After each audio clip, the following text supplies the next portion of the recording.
We started this conversation saying superlatives. It's why people loathe you. I mean, some people do loathe you. Yes, some people do. You know what's in the air. You know what's in the air. You know what's in the air. You know what's in the air. It's possibility. It's possibility. It's possibility. It's possibility. All right, so Elon Musk did this interview with The Economist. Some clips have been going around from this. I'm not really sure why he accepted this interview. He hasn't done a more combative style interview like this in a couple of years at this point. I think since Don Lemon talked to him. Maybe that was at the end of DOGE, so maybe that was last year. But he really hasn't been doing any interviews where he's going to get asked tough questions. So this is one of the first times we've seen that in quite a while. And she starts off, this editor-in-chief of The Economist, which is a UK outlet. They start off talking about AI, and she kind of just gets his thoughts on AI. I think that's her way of sort of warming him up, buttering him up, sort of just documenting his thoughts on AI or whatever, which honestly I think are mostly bullshit, and you'll see that here. So here's the first clip. We'll get into the more direct confrontational stuff where she asks him about some more political subjects a little later, but here's just the first part where she asks him about how his companies will make money in this future that he envisions that's almost like a post-monetary society. And so he presents all these ideas that he has, like going to Mars or AI, as being like ultimately for the betterment of humanity, and yet all of it is connected to a profit motive and these sort of economic games that billionaires like him play. And so she questions him a little bit on that, as well as you getting some insight into this idea that somehow AI is going to, within like 10 years, he says, take us to kind of a post-monetary society. How are your companies going to be making money? Because when you in the SpaceX IPO prospectus, it looked as though the overwhelming amount of the revenue would be coming from AI, from Grok, really. It won't be transporting things to space, as SpaceX is now doing. What will your companies be doing in 10 years? And how will they make money? Well, you can really think of the economy as digital and physical intelligence. So what we have right now advancing very rapidly is digital intelligence, obviously, with AI that is, it seems that, well, almost with every passing week, there are more AI breakthroughs. It can do something amazing that it couldn't do before. But it's still somewhat confined to the digital realm. It doesn't have end effectors. You need the end effectors in the form of humanoid robotics. You need basically lots of bots. In a nutshell, you need lots of bots. And then you can go from intelligence manifesting itself only digitally to shaping atoms. And you say, what is an economy? An economy is the production of goods and provision of services. And if you have vast numbers of robots with vast amounts of digital intelligence, you have a sort of a quasi-infinite economy. All right, so this is the delusion of Elon Musk. We're all pretty familiar with this at this point, as well as the fact that he's constantly making these promises. He says something along the lines of in 5 years or 10 years, AI is going to be more intelligent than the sum of human intelligence. And that's kind of the premise that he's building on throughout this segment where they're talking about AI. He's kind of working off the assumption that, these AIs are exhibiting a certain amount of intelligence that is, exponentially increasing and will eventually overtake human intelligence. So that is not only an overestimation of the technology, but it's also just him lying in his usual fashion, because he knows that he needs to present these things as essentially already a done deal, already working, already effectively the future. And we just need a super smart genius like Elon Musk to kind of usher it in. And, make no mistake that while it's nice to think of AI sort of accelerating the process of decoupling the human experience from scarcity, Elon Musk has been saying this for a while, that AI is going to essentially lead to like an era of infinite abundance. There's really no semblance of logic behind that. It doesn't really make sense. It makes sense if you view AI as like all powerful and all capable. And this is the same thing that OpenAI keeps running into the wall of, is that they've promised these products as being infinitely capable, infinitely intelligent, and then they release products that are not that. But ultimately, if the models are not capable of performing what is being promised, then over time the model's ability to be learning from the inputs is going to slow down, because people are not going to be getting what they want out of the outputs. And this whole AI premise, very important to understand, that it depends on constant engagement with these models. That's what keeps them going, that's what keeps them learning, that's what makes them any semblance of profitable. That's what makes it so that these guys can promise that these things will be profitable. And then he's talking about, robots, and it needs to be this digital intelligence combined with physical robotic power. And the problem with this is it's essentially based on a theory of like infinite extraction. And that is really what Elon Musk's entire career and all of his businesses depend on, is this supply chain of extraction that comes from the global south, some places in America, mostly places like Africa, of the type of minerals and materials that end up making computer chips, but also robotics. So he views that kind of infinite production line as being the future, but he cannot see that the supply chain there and the need to create a profit from this supply chain, which is the only thing that incentivizes this extraction in the first place, naturally it kind of impedes its own ability to continue growing, especially if these are things that cannot continue to generate a profit. And so that's why in his fantasies about how the world's going to work in 10 years, she has to cut through and ask, like, how are your products going to be profitable? And I just started this book called The Socialist Republic of Walmart, which is an interesting book, kind of like a new age lefty type book. But early on, they reference the project of Elon Musk and the Mars colonization thing.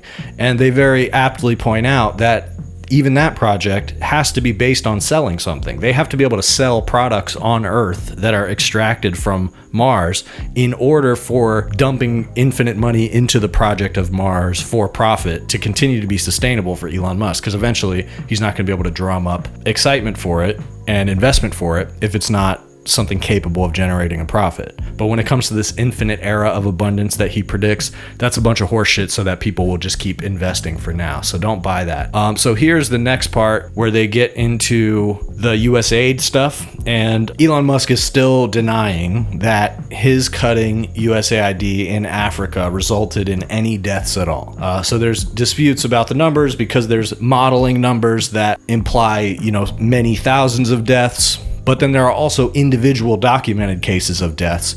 And Elon Musk's ability to keep selling himself as a benevolent genius, but also probably to sleep at night, depends on saying none of those deaths are real and all the people citing them are liars. So here's that part. We don't need to relitigate DOGE. I have no doubt that there's a lot of waste in the US government. I think probably much worse than anyone could possibly imagine. But the way, I think it is a fair criticism that the way you shut down a whole bunch of programs probably, in fact, certainly caused unnecessary suffering. No. No? No. You don't buy that at all? It caused a lot of complaining. You don't buy the idea that anybody, to put it really crudely and simply, any kid in Africa died because of the suddenness with which... Zero. I just don't think that's right.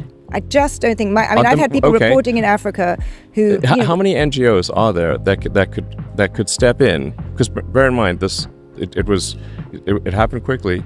And there are literally tens of thousands of NGOs. Not everyone functions as fast as you do. If funding is cut off for antiretrovirals overnight, and it just stops, then people will die when they don't have access to them. And it just... only if they cannot get funding for that. But the Gates Foundation has $50 billion. What about them? What about any one of a number of organizations? What about well, in lots of these countries, USAID... Mackenzie, whatever her last name is, used to be Bezos, gave $50 billion. What about that? But, let's be practical. In many of these countries, USAID was the biggest funder. But I don't want to have an argument. USAID was a political organization. It may also have been that, but it was the biggest funder of healthcare systems. So I'm very biggest sure that there was funder of regime change. And there may well be benefits from having changed the system. USAID funding was not stopped. It was moved to the State Department. It was stopped. There were huge numbers of things shut down in Africa that were there were claims related. of this. These claims are false. they're nonsense, and absolute nonsense. But obviously, just for when funding is stopped for fraudulent organizations or for something, do you think they're going to say, well, please keep funding the fraud? Or do you think they're going to come up with a sad story that sounds sympathetic in order to get the funding restored? Obviously, it will be the latter, and that's exactly what they did. But zero died because of that's DOGE. what I would take issue with. Zero. I think I actually have a lot of sympathy for the change of the aid regime that the US under the Trump administration has precipitated. However, I think the pace and the suddenness with which it happened will almost certainly have caused unnecessary suffering and deaths. And I think both of those can be true. No, I think that's totally false. Okay. Well, let's obviously false, because there are the amount of funding we're talking about is far less than what can be done, than what can be supported via private via foundations like the Gates Foundation or Mackenzie Bezos's foundation. She's given away tens of billions of dollars. The Gates Foundation has tens of billions of dollars. So they are capable of acting very quickly.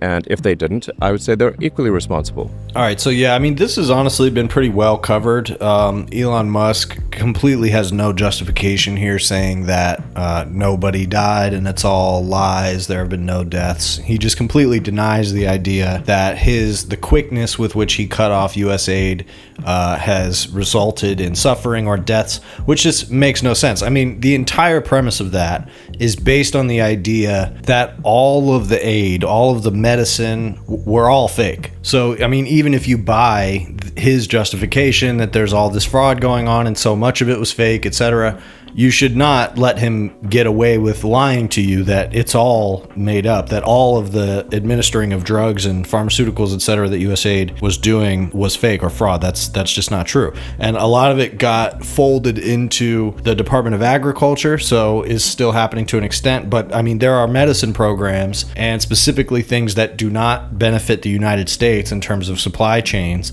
that were completely cut off. And you can see another thing that he does pretty consistently throughout this interview, which is immediately point blame somewhere else. And so that's a pretty clear sign that this is not just somebody who's, mistaken about the negative aspects of his own activities, but someone who's just openly lying. Like, this is a guy who is trying to divert attention away from what he has done, which is why he's not saying things like, well, I understand we could have gone about it better and it may have led to some undue suffering or, some negative consequences, but we did it for a reason, or here's proof of fraud. This guy has never, ever presented any proof of fraud that was happening. None. And he just feels that he is smart enough that when he says, no, it's all fake, or no, I think I was right about that people are just supposed to believe it. So he is powerful enough not to just do these things with USAID or take on these enormous, expensive, and wasteful projects, but also kind of just like make up the truth as he goes along, because there's a lot of people who believe him and who will continue to repeat this. And meanwhile, people are dying in Africa. So before we move on, I want to just be very clear. The original claims that were made, which still stand, were that based on modeling that was done on how many people did depend on the medicines, etc., that were administered through USAID, there are, hundreds of thousands, tens of thousands, upwards of millions of deaths that are actively occurring or will occur because of the cuts to USAID. So then Elon Musk steps in and he says, well, there's no proof of that, and these are just models, these are modeling programs, and the people who are doing those models depended on the money coming from USAID, and so that's why they're lying about it.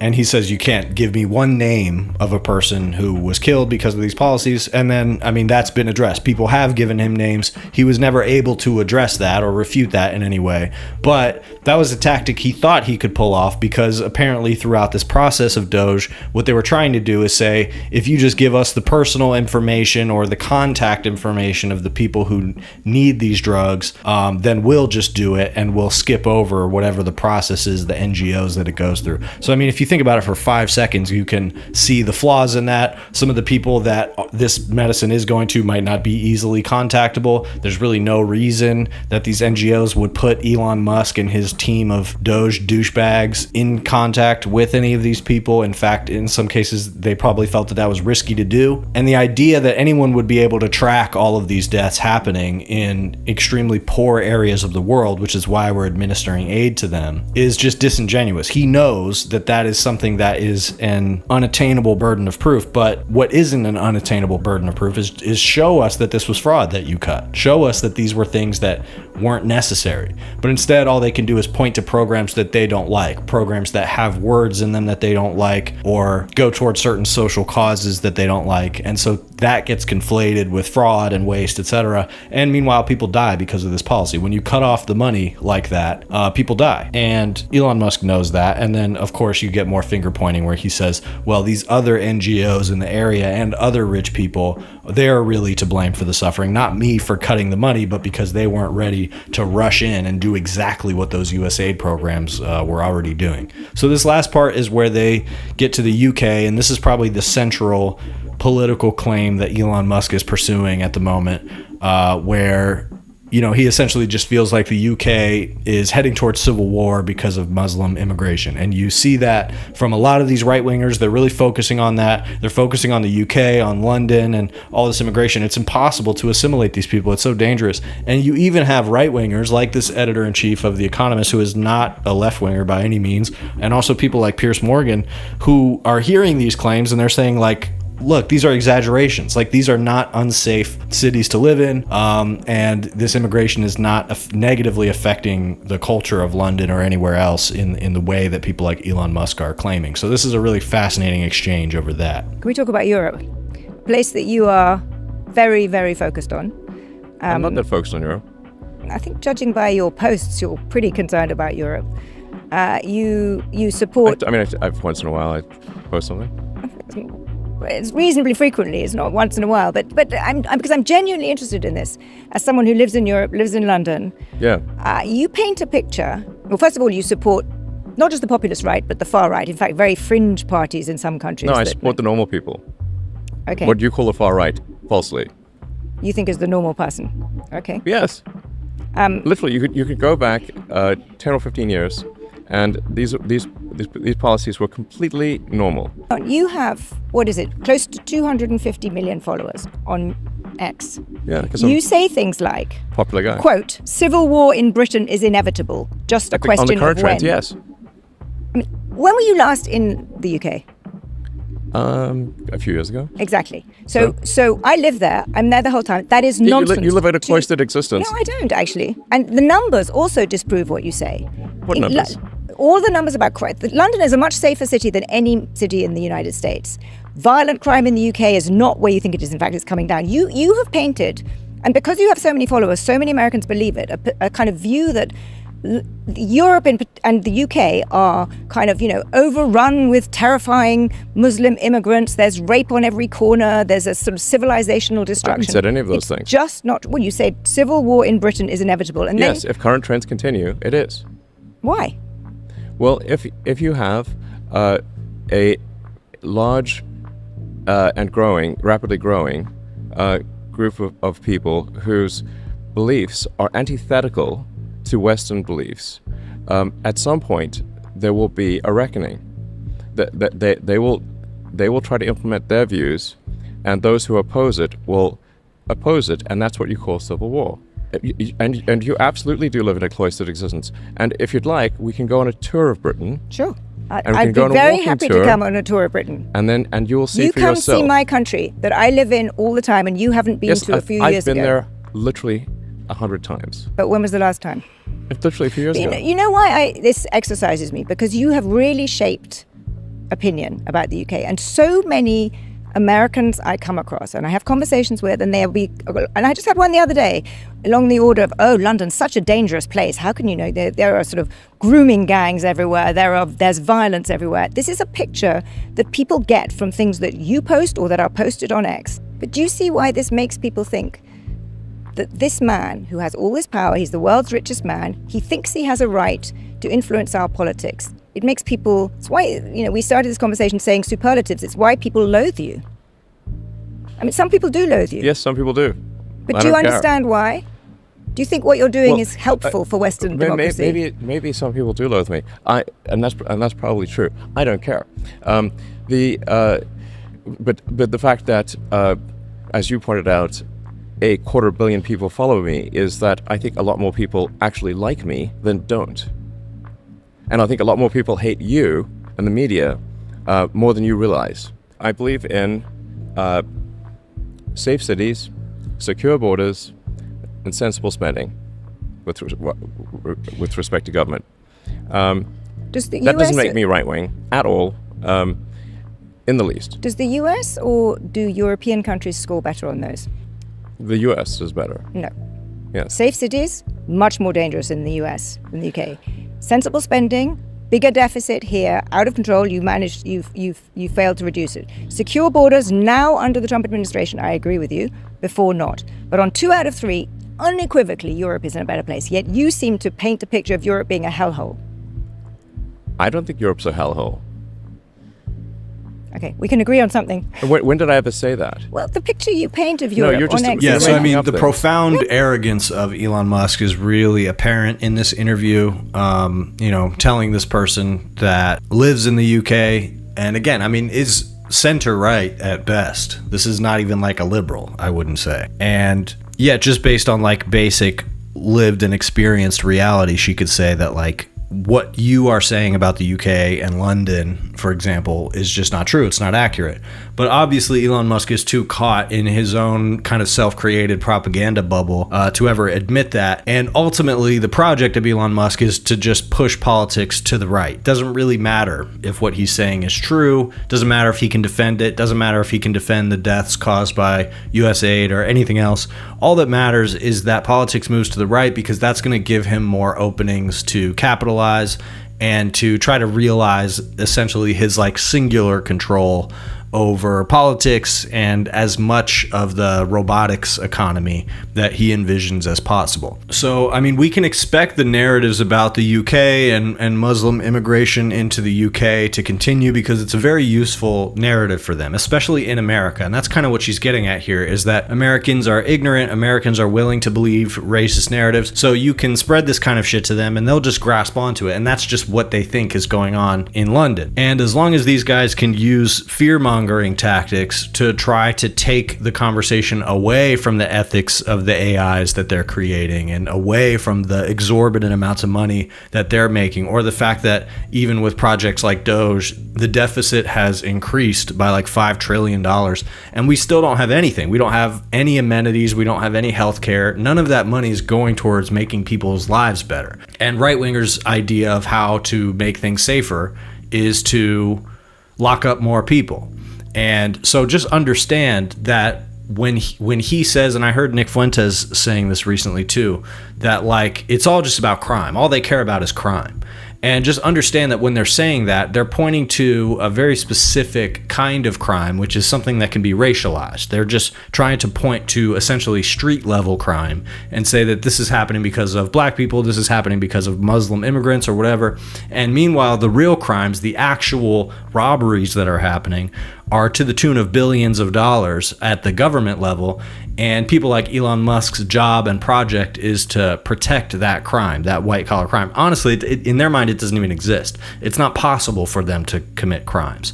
But a focus on that is a focus on creating a more punitive government, which ultimately, as long as they retain power and leverage in their ability to move quicker than government and bureaucracy does, they will always have the advantage position over a government that is focused on penalizing its population. Whereas if the government is focused on penalizing, billionaires and people who are robbing taxpayers, for example, to the tune of billions of dollars, that slows down these enterprises that Elon Musk and others like him want to use to essentially create permanent power. So that's why a punitive approach to government towards billionaires and towards white-collar crime and, political criminals is the answer to this. And it is possible because the more Elon Musk revels in his own arrogance, the more people get sick of this shit. But ultimately, the backlash to the current strain of right-wing politics is coming. It's just a matter of how much power it will be able to take and how vicious the approach